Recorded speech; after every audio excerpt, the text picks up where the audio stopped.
नमस्कार, मैं हूं दीपिका और आप देख रहे हैं CTN सिटी हलचल। और सबसे पहले नजर डाल लेते हैं आज की हेडलाइंस पर।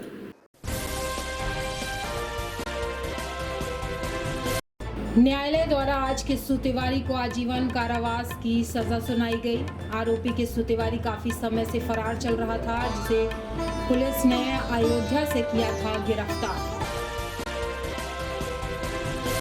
जिला प्रशासन द्वारा नगर निगम सीमा क्षेत्र अंतर्गत आने वाले कबाड़ दुकानों को किया गया था सील, जिससे कबाड़ व्यापारियों को कई दिक्कतों का करना पड़ रहा था सामना। देश में आपातकाल के 50 साल पूरे होने के बाद कांग्रेस पार्टी और राहुल गांधी पर निशाना साधते हुए एक के बाद एक 4 पोस्ट किए पीएम मोदी ने।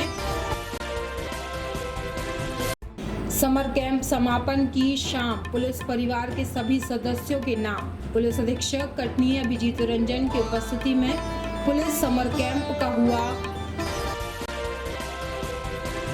और नवीन व्यावसायिक शिक्षा प्रशिक्षक महासंघ जिला कटनी व्यावसायिक प्रशिक्षकों की सेवाओं में अनियमितता एवं मूलभूत समस्याओं के संबंध में जिला कलेक्टर व जिला शिक्षा अधिकारी को 8 सूत्रीय मांगों को लेकर सौंपा गया ज्ञापन। और अब सिलसिलेवार करते हैं खबरों का खुलासा।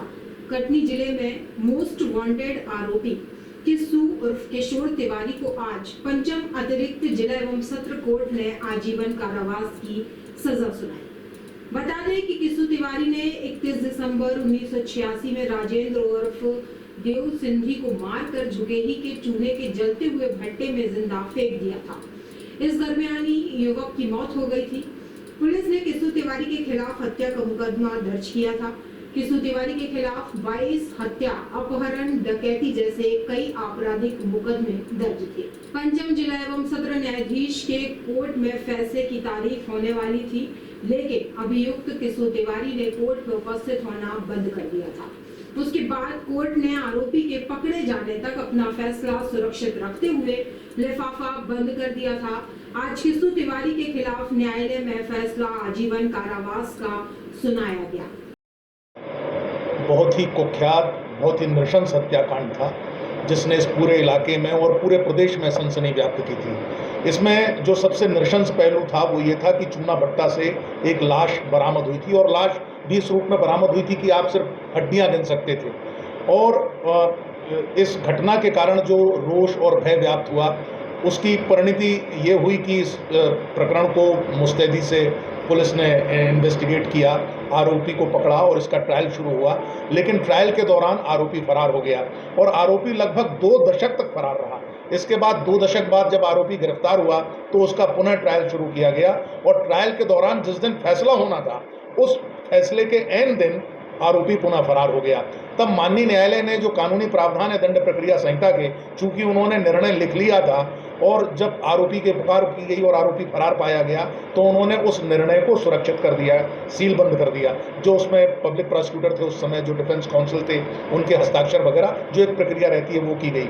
इसके बाद आरोपी का चूंकि स्थायी गिरफ्तारी वारंट था, आरोपी को पुनः पकड़ा गया और हाईकोर्ट में इस मामले में पिटीशन लगी थी। हाईकोर्ट के निर्देश थे, हाईकोर्ट के निर्देश के बाद प्रशासन फिर से मुस्तैद हुआ और उस मुस्तैदी का परिणाम ये हुआ कि आरोपी को फिर से गिरफ्त में लिया गया।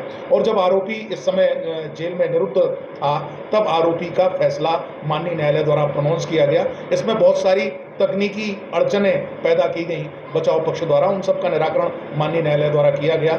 और जैसा कि एक हमारे यहाँ कहावत है कि कानून के हाथ बहुत लंबे होते हैं, वो इस मामले में चरित्रार्थ है। आरोपी भागा, बहुत दूर तक भागा, कई दिनों तक भागता रहा, लेकिन कानून के लंबे हाथों ने अंततः उसे अपनी गिरफ्त में लिया। और जैसा कि कहा जाता है कि न्याय के घर में देर है मगर अंधेर नहीं है, वो इस मामले में आप चरित्रार्थ देखते हैं। यद्यपि लगभग 37 साल बाद इसमें न्याय का परिधान हुआ है, लेकिन समुचित न्याय हमारे सामने आया है और इस फैसले से जो आपराधिक न्याय प्रशासन है उसमें आम जनता का विश्वास बढ़ा है, ये सबसे बड़ी बात है। गत दिनों जिला प्रशासन द्वारा नगर निगम सीमा क्षेत्र अंतर्गत आने वाली कबाड़ दुकानों को सील कर दिया गया था, जिससे कबाड़ व्यापारियों को कई दिक्कतों का सामना करना पड़ रहा था। छोटे कबाड़ बीनने वालों को तो अपने जीवन यापन में भी विकट संकट आ गया था। दुकान को फिर से खोलने की मांग को लेकर आज समस्त कबाड़ व्यवसायी ने आज जिला प्रशासन का अर्थी जुलूस निकाला जो सैयद बाबा गली से शुरू हुआ और मिशन चौक, आजाद चौक, शेर चौक, झंडा बाजार, सुभाष चौक से होते हुए कचहरी चौक पहुंचा, जहां जिला प्रशासन के मुर्दाबाद के नारे लगाए गए व ज्ञापन एसडीएम को सौंपा गया। उसके बाद नगर निगम का घेराव भी किया गया। ज्ञापन में बताया गया कि कटनी जिले के निवासी हैं, अधिकतर लोग शहर से लगे क्षेत्र में रहते हैं एवं शहर का कबाड़ कचरा बीन कर बेचते हैं, जिससे हमारा परिवार का पालन पोषण होता है। यह कि कटनी नगर निगम एवं तहसीलदार महोदय सभी कबाड़ दुकानदारों की दुकानों को 20 जून से सील कर दिया है, जिस कारण कोई भी दुकानदार हमारा सामान नहीं खरीद रहा। हमें और हमारे परिवार को भूखों मरने की नौबत आ गई है। नगर निगम क्षेत्र कटनी के जितने भी कबाड़ विक्रेता हैं उनके प्रतिनिधि वो लोग आए थे इस मुद्दे ज्ञापन देने कि जो 4-5 दिन पहले प्रशासन ने कार्रवाई करते हुए दुकानें सील की हैं, दुकानें खाली कराई हैं, उनको वो पुनः खोला जाए। इस मुद्दे को लेकर इन्होंने जुलूस निकाला और यहाँ ज्ञापन दिया है। ज्ञापन को ले लिया गया है। इनसे उन्होंने कुछ प्रश्न उत्तर भी किए हैं, उसका जवाब दिया गया है कि शासन के निर्देश हैं आबादी क्षेत्र में जहाँ भी हमारी आबादी है कोई भी खतरनाक कबाड़ यहाँ नहीं रखा जाएगा। उसमें कब विस्फोट हो जाए, कब जनधन की हानि हो जाए, तो शासन के निर्देशानुसार सामान्य निर्देश हैं, नए निर्देश की कोई ज़रूरत नहीं है कि आबादी क्षेत्रों में खतरनाक उद्योगों की स्थापना या कार्य व्यवहार नहीं होगा। इसी तारतम्य में इस कार्य को इनको ये बता दिया गया है कि चाहे ज़मीन खुद लें चाहे किराए की लें, और लेकिन नगर निगम क्षेत्र के बाहर अपनी दुकान संपादित करेंगे। इतनी छूट है कि जो यहाँ पे दुकानें हैं वहाँ पे दिन प्रतिदिन का सामान जो इनके अन्य छोटे लोग हैं काम करते हैं उसको लेके ये ले सकते हैं, लेकिन उनको सामान रखना पड़ेगा नगर निगम क्षेत्र के बाहर।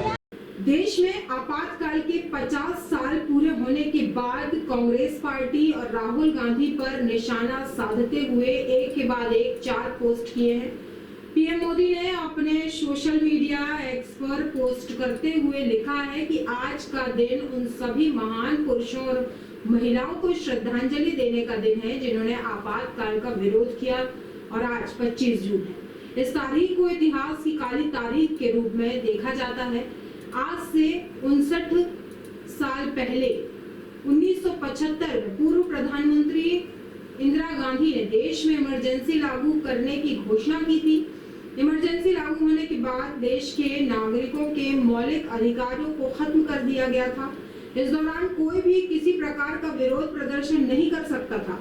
बड़ी संख्या में लोगों को जेल में डाला गया। इमरजेंसी की 50वीं बरसी पर प्रधानमंत्री नरेंद्र मोदी ने इस काले दिन को याद किया और कांग्रेस पर निशाना साधा।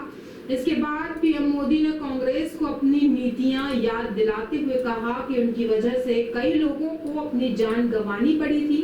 कांग्रेस पार्टी ने बुनियादी स्वतंत्रता को किया नष्ट। इमरजेंसी का विरोध करते हुए पीएम मोदी ने अपने सोशल मीडिया प्लेटफॉर्म पर एक के बाद एक 4 ट्वीट किए, जिसमें उन्होंने कहा आज का दिन उन सभी महान पुरुषों और महिलाओं को श्रद्धांजलि देने का दिन है। आज हम सभी एक ऐसे दिन पर उपस्थित हुए हैं जो शायद इस देश के लोकतंत्र के लिए काला धब्बा है, और इस दिन पे उपस्थित होने का कारण ये है कि हम लोगों को यह बताना चाहते हैं कि संविधान की दुहाई देने वाले जो राजनीतिक दल हैं, जिन्होंने चुनाव में संविधान खत्म हो जाएगा का भय दिखा के अपना प्रचार प्रसार किया था, ऐसे राजनीतिक दल भारतीय जनता पार्टी के कार्यालय में 25 जून 1975 को जो आपातकाल लगाया गया उसके उपलक्ष्य में यहाँ पर पत्रकार वार्ता रखी गई थी। आज का ये दिन भारतीय जनता पार्टी परिवार जनसंघ के हम सभी लोग, इस देश के सभी लोग काला दिवस के रूप में मनाते हैं। वास्तव में 1975 में जो तत्कालीन प्रधानमंत्री इंदिरा गांधी के द्वारा जो इमरजेंसी लगाई गई, आपातकाल लगाया गया, और उस आपातकाल में सभी लोगों को जिसने इंदिरा गांधी के खिलाफ बोला और उसको तुरंत जेल में डाल दिया जाता था, और लगभग लोगों ने 2-2 साल 2.5 साल तक जेल में थे। आज की इस पत्रकार वार्ता में हमारे लिए बहुत हर्ष का विषय है कि हमारे बीच में आदरणीय संत कुमार जी साटी, संतोष साटी जी, विजय टीपा जी और आदरणीय निर्मल चंद जी जैन, उनकी सुपुत्री दीदी अलका जैन हमारे साथ में है। और आज की पत्रकार वार्ता में आप सभी के संस्मरण आपके सामने आए।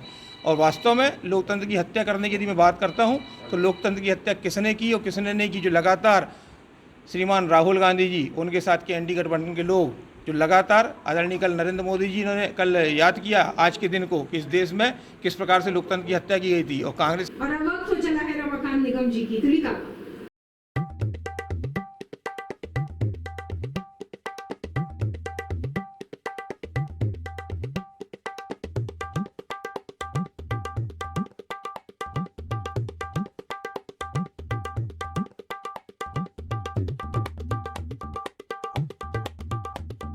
और रमाकांत निगम जी की तुलिका के बाद आप सभी का एक बार फिर स्वागत है।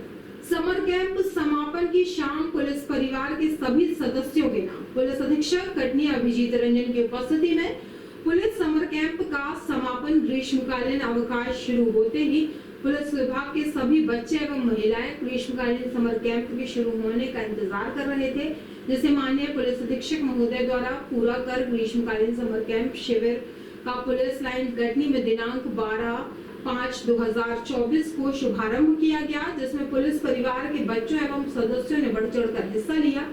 समर कैंप में सभी को एक साथ लाने का उद्देश्य विभिन्न गतिविधियों में शामिल कराकर उन्हें कुशल बनाना था, जिसमें सभी के द्वारा कड़ी मेहनत की गई।